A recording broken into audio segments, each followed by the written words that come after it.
Kudus selalu ada bersama-sama dengan kita. Amin. Saya juga bawa salam dari anak-anak youth, gitu ya, yang selalu ceria, yang selalu semangat dalam menyembah Tuhan. Ya. Dan kita hari ini tetap kembali lagi masih di History Maker, gitu ya, masih bicara tentang Yesus dari kacamata Lukas, seorang yang sangat dekat dengan Tuhan. Ya. Dan hari ini kita belajar satu peristiwa yang mungkin familiar, pernah kita dengar, pernah kita bahas juga sebelumnya, tapi ini dari sudut pandang yang berbeda.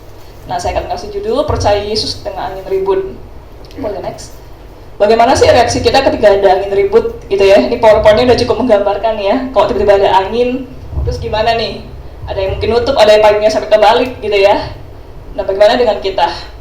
Saya dulu ingat, mungkin Bapak Ibu juga masih tahu di 2020 tahun baru, di mana itu cuacanya buruk banget gitu ya.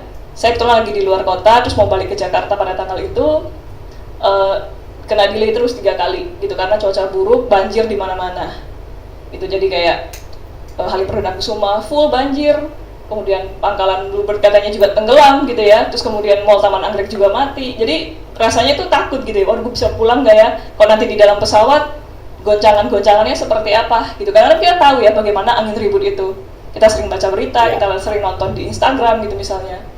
Itu kadang ada rumah roboh, ada pohon yang tumbang karena angin. Jadi itu satu peristiwa yang menakutkan sekali gitu. Jadi pasti reaksi kita yang pertama adalah takut. Ini seperti apa yang akan terjadi gitu. Nah, kita akan lihat juga bagaimana sih murid-muridnya Yesus juga ketika dia berjalan bersama Yesus berada dalam satu perahu dan mereka menghadapi angin ribut. Kita akan lihat responnya seperti apa. Boleh next. Nah, respon daripada murid-murid Yesus itu ada di Lukas 8 ayat 22 sampai 25. Saya boleh minta tolong, kita akan bacanya gantian. Saya akan baca yang genap, Bapak Ibu akan baca yang ganjil. Pada suatu hari Yesus naik ke dalam perahu bersama-sama dengan murid-muridnya, dan ia berkata kepada mereka, marilah kita bertolak ke seberang danau. Lalu bertolaklah mereka. 23. Ketika mereka sedang berlayar, Yesus tertidur. Banyak orang menonton dan sehingga perahu itu terus berlayar dan mereka berada dalam air.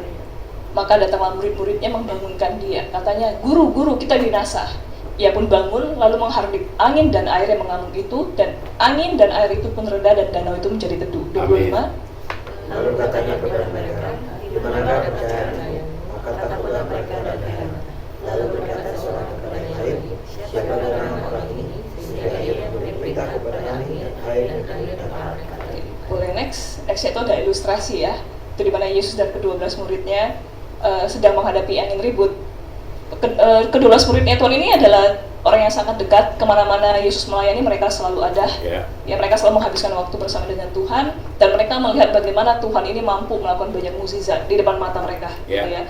Mereka lihat Yesus membangkitkan orang mati, mereka melihat bahwa Yesus menyembuhkan orang sakit, membuat orang yang buta tadi menjadi melihat, membuat orang yang lumpuh bisa berjalan, dan melakukan banyak-banyak mukjizat gitu ya. Tetapi ketika mereka ada dalam situasi dan mereka tahu Yesus ada di sana, tapi mereka bingung gitu ya. Tuhan kita mau guru, kita akan binasa. Gitu. Mereka takut. Karena ketika ini diceritakan dari sudut pandang Matius, kemudian ada seorang teman kita, Bang Arman, dia cerita, kenapa orang-orang ini takut? Kan persenan paling besar muridnya Yesus adalah nelayan. Adalah orang-orang yang paham dengan laut gitu ya, dengan danau, dengan situasi air. Kenapa sih mereka sepanik itu? Akhirnya dari pertanyaan itu saya muncul riset gitu kan, saya cari kenapa ya beberapa orang nelayan dalam satu perahu ketika ada angin ribut mereka takut. Oh ternyata setelah saya cari-cari tahu, ternyata angin ribut ini nggak cuma sekedar angin ribut, tapi tsunami.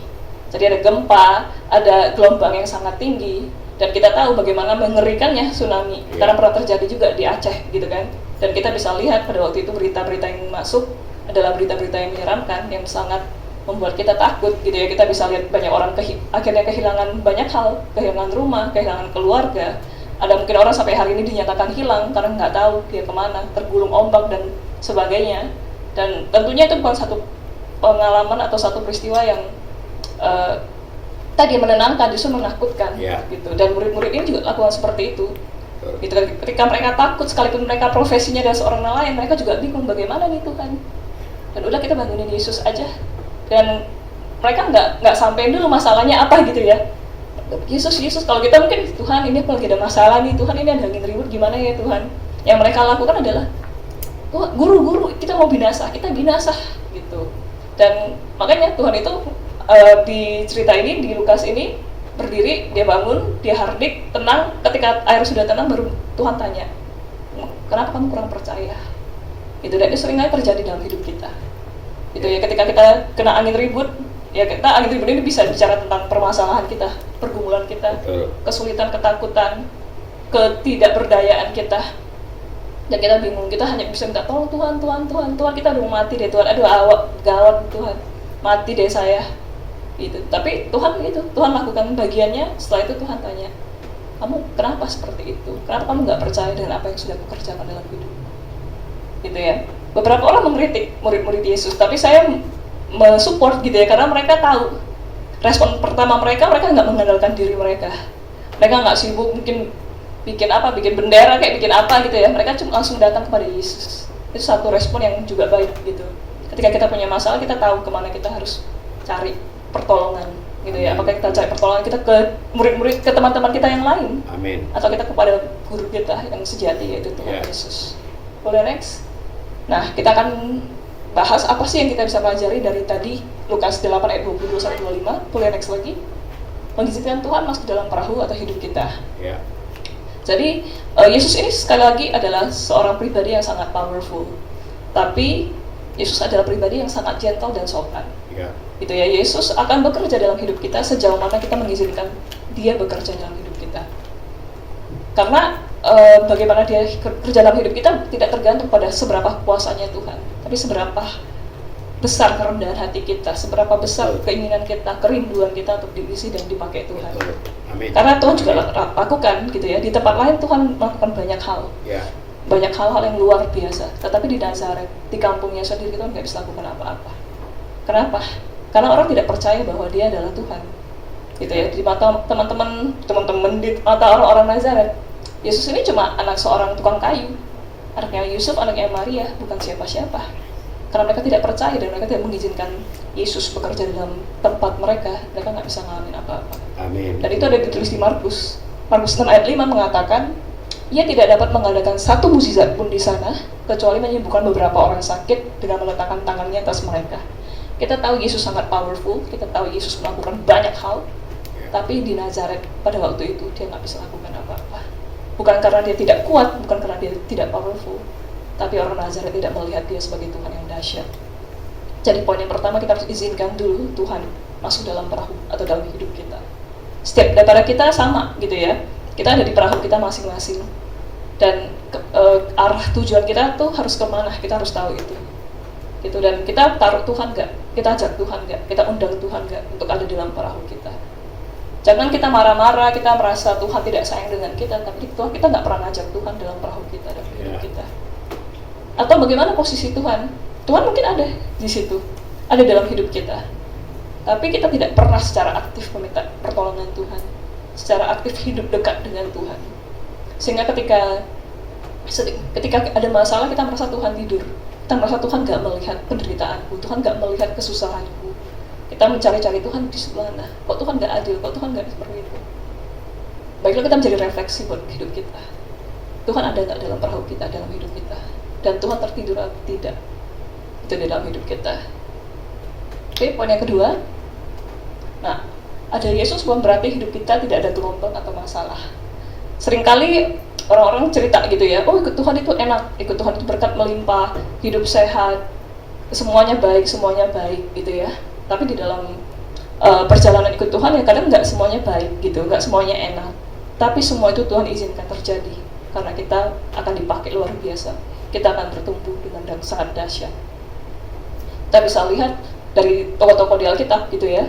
Kita tahu ada beberapa tokoh yang mengalami banyak proses. Salah satunya mungkin Daud. Kita tahu Daud tadinya bukan siapa-siapa. Daud bahkan nggak dianggap oleh orang tuanya. Dan ketika dia diurapi menjadi raja, dia nggak otomatis jadi raja. Ada tahun-tahun yang dia harus habiskan. Ada tahun kelihatannya dia akan menjadi raja ketika dia menjadi panglima perangnya Saul. Ketika dia menjadi bestie daripada anak Saul, itu Yosafat. Ketika dia menjadi suami daripada anak Saul, rasanya wah kayaknya nih jenjang menjadi raja udah semakin jelas. Tetapi apakah dia menjadi raja setelah itu? Oh tidak. Dia harus bertemu dengan mertua, dengan raja yang sangat cemburu, yang ngejar-ngejar hidupnya dia, yang mau dia mati supaya Saul tetap memimpin. Ketika dia menjadi raja pun, dia harus sembunyi karena dia dikejar oleh anaknya yang mau menggulingkan pemerintahannya. Gitu ya. Jadi memang banyak sekali proses-proses, tapi ketika selesai kita tahu pada akhirnya Daud itu dikenal seperti apa. Orang yang hatinya sama dengan Tuhan, orang yang hatinya dekat dengan Tuhan. Kita tahu ada Ruth adalah sebenarnya bukan orang Israel. Ruth itu adalah bangsa Moab, gitu ya. Jadi dia sebenarnya tidak boleh tercatat di dalam silsilah orang Israel. Tapi ketika dia mengambil satu keputusan yang paling besar dalam hidupnya, yaitu ikut Tuhan. Ketika dia menikah, akhirnya dia sama mertuanya gitu ya, bertiga tadinya. Ada Orpa juga. Ketika Naomi melihat bahwa laki-laki di keluarga dia sudah selesai, sudah nggak ada, baiklah kalian pulang, gitu ya. Kalian pulang nanti ke rumah kalian masing-masing, nggak apa-apa. Aku tetap berjuang sendiri, kata Naomi. Tetapi Ruth sebagai seorang menantu yang baik, Ruth bilang sama Naomi, nggak apa-apa. Kemanapun kamu melangkah, aku akan ikut kamu. Dan Allahmu adalah Allahku. Amin. Gitu. Dan kita tahu apa yang terjadi dalam hidupnya Ruth, gitu ya. Ruth dengan setia. Ruth gak mudah, seorang janda pada waktu itu dinilai adalah golongan yang perlu diperhatikan gitu ya, golongan yang rendah. Tapi Ruth tetap setia dalam prosesnya. Apa reward yang Tuhan kasih dalam setiap prosesnya? Ruth menjadi nenek moyang daripada Daud. Yang tadinya dia tidak boleh dalam histori, dalam silsilah, akhirnya dia boleh, dia masuk. Dan dari sana ada lahir Daud, kemudian lahir juga Yesus. Itu dari seseorang yang tadi nggak kenal Tuhan. Kita lihat lagi siapa Ayub. Ayub ini paling seru gitu ya. Ayub itu seru banget dan luar biasa gitu. Ayub seorang yang sangat dikenal Tuhan, direkomendasi Tuhan. Bayangin, bukan cuma manusia aja yang kasih bintang 5, tapi Yesus Tuhan yang kasih bintang 5 juga. Tapi mengalami banyak proses gitu. Yang tadinya dia tidak kenal Tuhan, dia hanya dengar Tuhan, tapi melalui pengalaman-pengalamannya dia kenal Tuhan dan dia melihat Tuhan. Jadi memang pencobaan-pencobaan yang kita alami, ya pencobaan-pencobaan yang biasa, yang tidak akan melebihi batas kemampuan kita. Sebab Allah setia, dan karena itu ia tidak akan membiarkan kamu dicobai melampaui kekuatanmu. Jadi Allah adalah Allah yang setia. Dia nggak akan membiarkan kita menghadapi sesuatu yang kita nggak bisa selesaikan. Dan pada waktu kamu dicobai, ia akan memberikan kepadamu jalan keluar sehingga kamu dapat melalui. Sekalipun kita dalam masa-masa yang tidak enak, kita dicobai, tapi Tuhan ini juga memberikan kita solusi, memberikan kita jalan keluar, supaya kita bisa menanggungnya bersama-sama dengan Dia. Amin.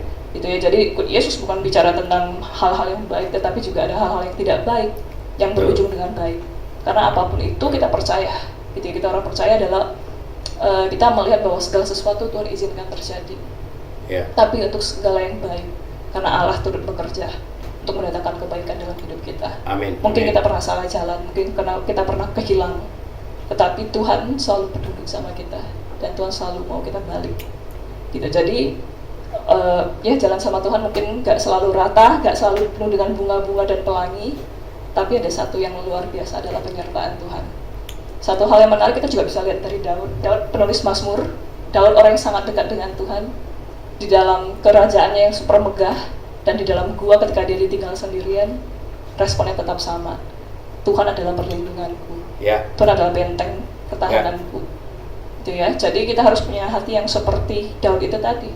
Apapun situasi kita, apapun kondisi kita, dimanapun kita ditempatkan, rasa damai, rasa penyertaan Tuhan itu nggak berubah. Gitu ya. Mau kita di tempat yang baik, mau kita di tempat yang buruk, mau kita ada di atas bukit, mau kita di bawah lembah, Tuhan ada dan Tuhan sertai. Dan itulah yang menjadi definisi nyaman, definisi aman, definisi damai sukacita di dalam Tuhan. Boleh next? Nah, perantum dalam kacamata Tuhan ini pasti juga sering muncul di WA gitu ya, di grup WA, bahwa sebenarnya masalah itu potensial gitu ya, masalah itu bisa diprediksi gitu. Jadi nggak ada masalah yang tiba-tiba muncul gitu ya, biasanya memang sudah ada akarnya. Gitu. Jadi semua masalah itu bisa diprediksi dan mungkin terjadi. Tapi di dalam masalah juga ada reminder, ada pengingat daripada Tuhan.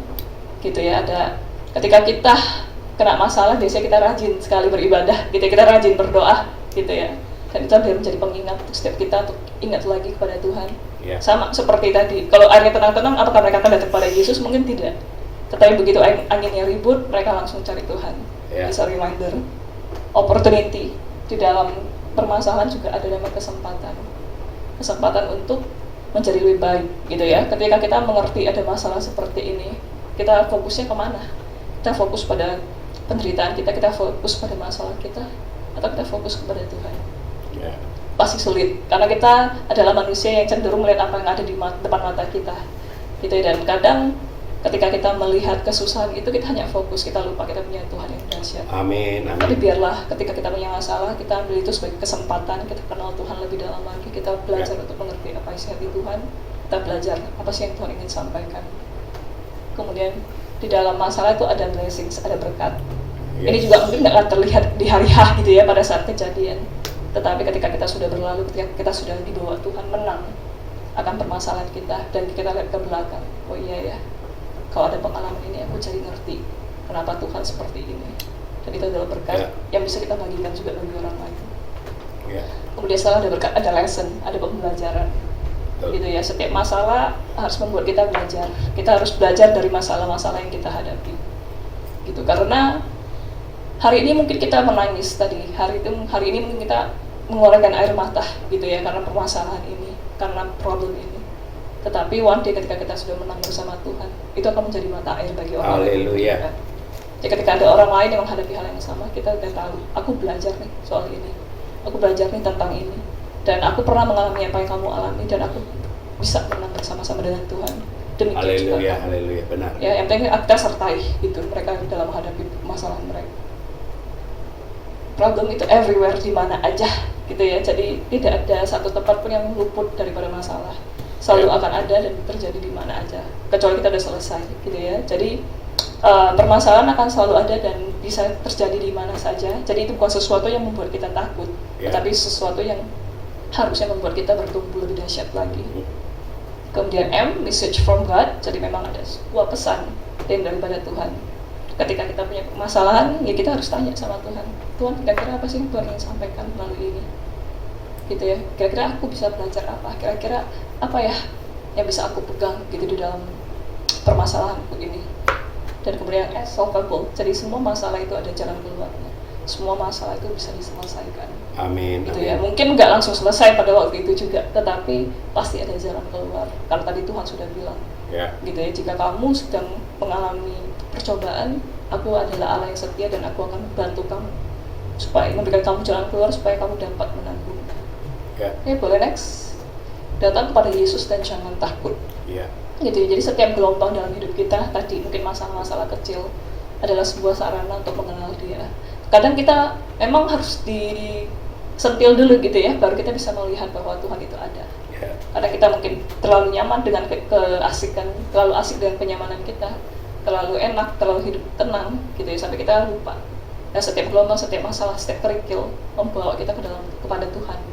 Itu sebuah reminder gitu, sebuah panggilan untuk setiap daripada kita untuk ya kita lihat lagi Tuhan. Ya kita lihat lagi ke Tuhan, ya kita cari Tuhan. Karena kita sudah ditentukan untuk selalu bersama-sama dengan Dia dari awal. Karena Tuhan menciptakan manusia dari awal adalah sejatinya untuk jadi partner. Kita jadi memang kita selalu sama-sama dengan Dia. Dan kita ditentukan untuk percaya kepada-Nya. Karena kita sudah dipilih dan dibentuk sedemikian rupa, dan kita ditentukan untuk menang. Karena kita adalah bagian daripada Tuhan. Tuhan yang membawa kita dalam kemenangan demi kemenangan. Tuhan yang membawa kita dalam kemuliaan demi kemuliaan. Dan kita akan belajar seperti Daud. Pertolonganku ialah dari Tuhan yang menjadikan langit dan bumi. Sekarang kita coba berpikir gitu ya, kemana sih kita mencari tolong, minta tolong, kemana sih kita datang ketika kita punya masalah? Apakah kita datang langsung pada Tuhan? Atau kita datang ke orang tua kita, ke mentor rohani kita datang ke teman-teman kita?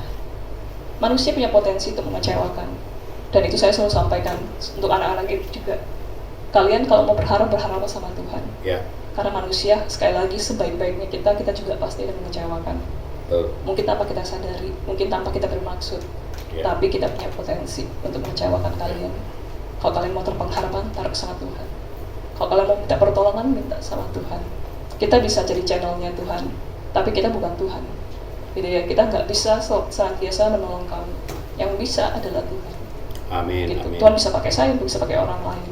Kita hanya channel, kita hanya alat. Tapi pertolongan sesungguhnya sekali lagi bukan dari manusia, tapi dari Tuhan. Amin. Dan itu harus menjadi satu hal yang kita pegang secara bersama-sama. Sehingga ketika kita nggak dapat itu daripada manusia, kita nggak kecewa, kita nggak sakit hati, kita bisa mengerti bahwa ya memang dia belum bisa menolong saya, tapi Tuhan bisa tolong saya dengan cara yang lain. Amin. Gitu ya. Boleh next. Jadi ada sedikit rangkuman, jalan bersama dengan Tuhan nggak seperti jalan tol yang bebas hambatan, tapi jalan sama dengan Tuhan bisa buat kita melihat dan mengenal kehadiran Yesus yang nyata, bahkan di tengah-tengah angin ribut. Gitu. Jadi kita jalannya mungkin selalu nggak enak, tapi dengan siapa kita berjalan itu akan membuat kita memberikan kita ketenangan. Haleluya. Gitu ya. Ketika kita tahu ada Yesus, kita nggak usah takut yang lain lagi. Amin. Ketika kita tahu Yesus genggam tangan kita nggak takut jatuh. Ketika kita tahu Yesus yang pimpin langkah kita nggak takut kehilangan. Kita punya Tuhan yang sudah tahu kemana kita harus melangkah. Jadi kita tinggal ngikut. Boleh next? Ini adalah 2 ayat yang menguatkan ketika saya cari tentang angin ribut dan kekuatan daripada Tuhan. Di Mazmur 91 ayat 14-56, sungguh hatinya melekat kepadaku, maka aku akan meluputkannya, aku akan membentenginya sebab ia mengenal namaku. Bila ia berseru kepadaku, aku akan menjawab, aku akan menyertai dia dalam kesesakan, aku akan meluputkan dan memuliakannya. Dengan panjang umur akan kukenyangkan dia, dan akan kuperlihatkan kepadanya keselamatan daripadaku. Ini adalah janjinya Tuhan. Gitu ya, asal kita mau dekat dengan Tuhan, asal kita mau hati kita tuh melekat kepada Tuhan. Ketika hati kita melekat pada Tuhan, kita udah ngerti. Dan Tuhan itu tadi memberikan banyak janji. Tuhan itu akan meluputkan kita daripada mara bahaya. Tuhan akan membentengi kita daripada serangan si jahat. Karena kita mengenal dia, gitu ya. Dan sekalipun ketika kita berseru kepada Tuhan, Tuhan akan menjawab. Dan Tuhan akan menyertai kita bahkan di dalam kesesakan. Dia akan meluputkan dan bahkan memuliakan kita. Ada berkat lain, dia akan memberikan kita panjang umur. Dan di dalam umur-umur kita akan dikenyangkan. Dan kita akan diperlihatkan sebuah keselamatan yang daripada Tuhan. Haleluya. Pokoknya cuma hati kita melekat sama Tuhan. Ketika hati kita melekat sama Tuhan, janji Tuhan udah kita pegang.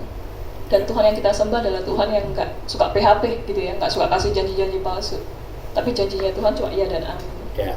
Gitu. Dan saya percaya ketika kita hatinya melekat dengan Tuhan, kita ngerti bagaimana Tuhan berpikir, bagaimana Tuhan merasa. Kita akan mengalami perjalanan, mengalami apa yang tadi Tuhan sudah janjikan. Kemudian ketika kita punya masalah, ketika kita takut, ada Yesaya 41 ayat 10. Jangan takut sebab aku menyertai engkau. Janganlah bimbang sebab aku ini Allahmu. Aku akan mendukungkan, bahkan akan menolong engkau. Aku akan memegang engkau dengan tangan kananku yang membawa kemenangan. Jadi aku dapat ayat ini ketika baru sekali bertobat.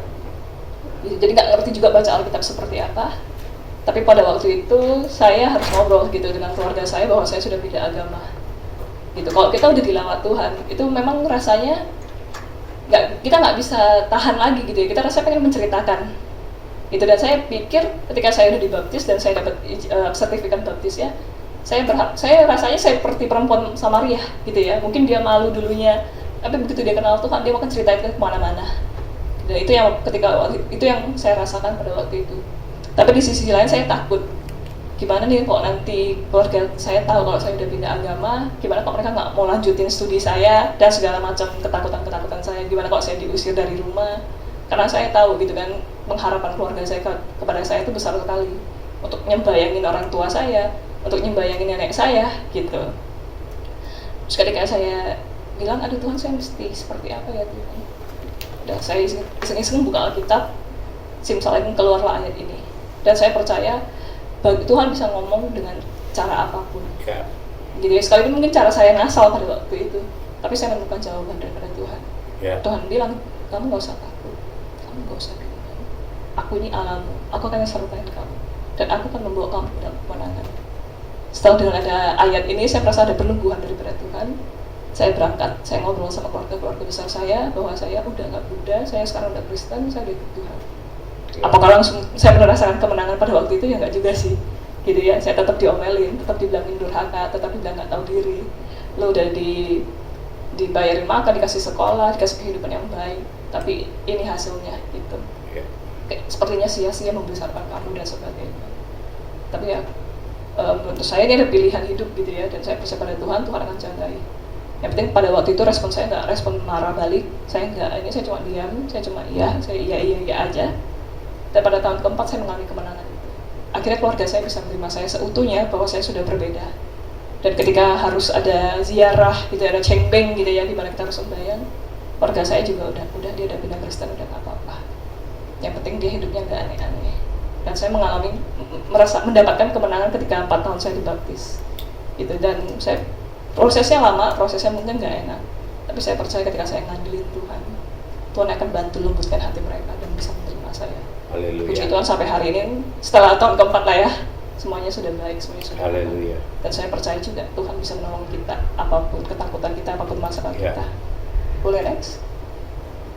Kayaknya udah nggak ada, tapi saya akan tutup dengan sebuah kesaksian yang menurut saya luar biasa. Karena ada sih, saya pasti juga mengalami banyak pertolongan Tuhan, gitu ya. Saya melihat bahwa tangan Tuhan itu banyak sekali menolong saya. Tapi kemarin saya punya kesempatan ngobrol sama salah satu jemaat Reborn gitu ya, Big Reborn. Jadi ini adalah kisah nyata gitu ya. Jemaat yang namanya Opa Hartoyo. Opa ini mungkin usianya 75 kali ya, 75 ke atas. Opa ini hidup dalam kesederhanaan. Suatu hari si Oma meninggal. Jadi Oma ini dulu jemaat kita. Oma meninggal dan Opa itu cuma bisa terdiam, cuma bisa berdoa di depan istrinya yang kaku itu kan, yang udah kaku. Terus kemudian, karena kalau kita ke rumah sakit mau bawa pulang kan kita harus tembus.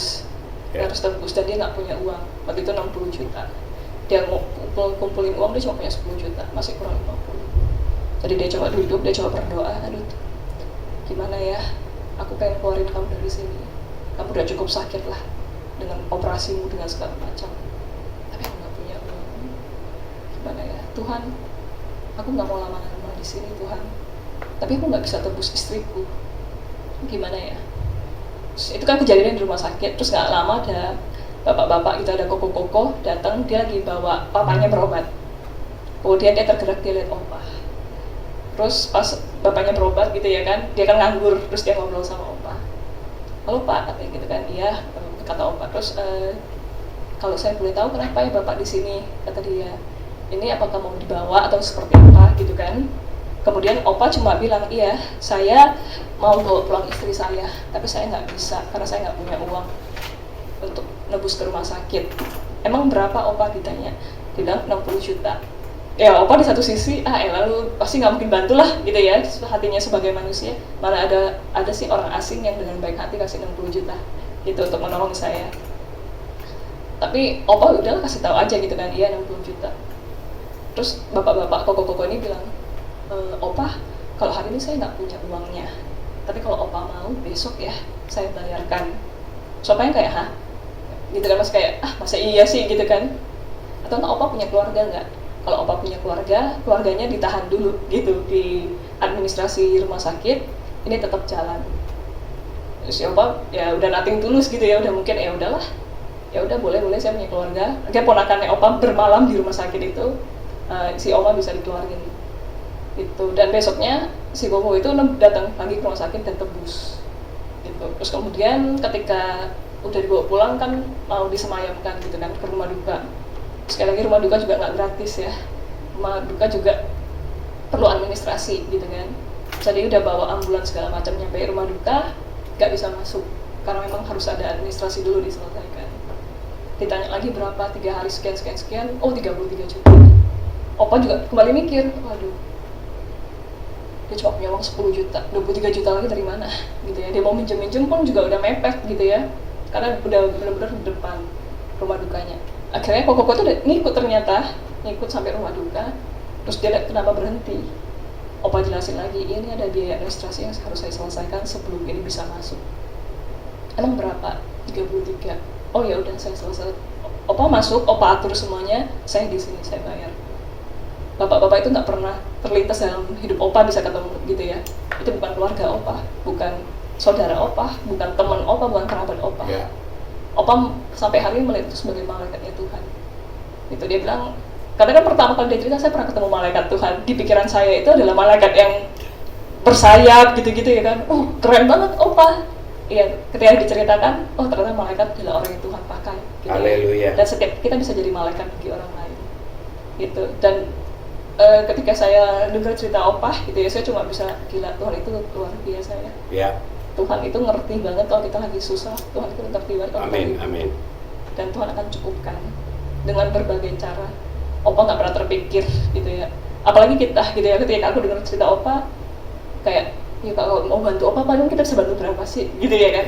Tapi itu Tuhan bisa bantu itu sampai lunas. Jadi opa dari awal sampai akhir itu nggak keluarin 1% pun gitu. Dia menikmati kasihnya Tuhan dan itu menjadi kekuatan buat opa, dan ternyata nggak cuma buat opa, buat saya yang mendengarkan.